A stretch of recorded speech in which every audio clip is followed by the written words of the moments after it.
လေးကအရင်တော့1980နဲ့တိုတာမော်ဒယ်တွေပေါ့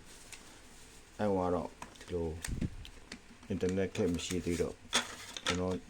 မြန်မာပြည်မှာကားရောင်းမယ်ဆိုရင်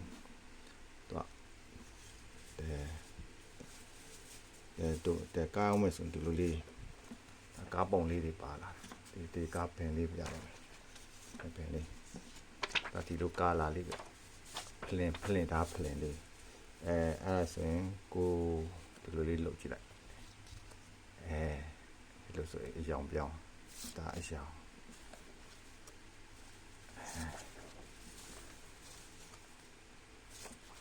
အမျိုးပဲပြောတော့အယောင်မျိုးစုံထည့်တာ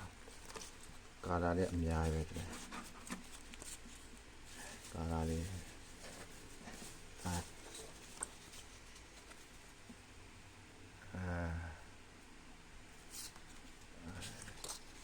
ဒီလိုလေးကိုရွေးချယ်ခြင်းတဲ့ကားလေးတွေဆိုရင်တို့ကဒီလိုလေးပို့လိုက်တာတင်တယ်ကုမ္ပဏီကနေပြီးတော့ဒါ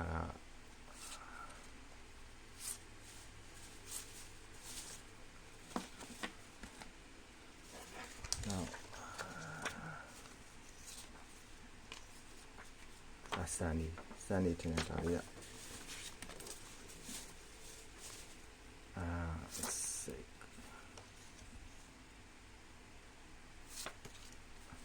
ကိုယ်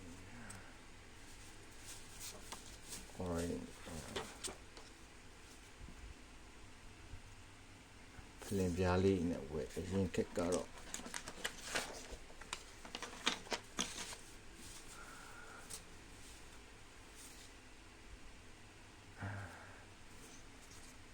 ဒါဖလင်ပြားလေး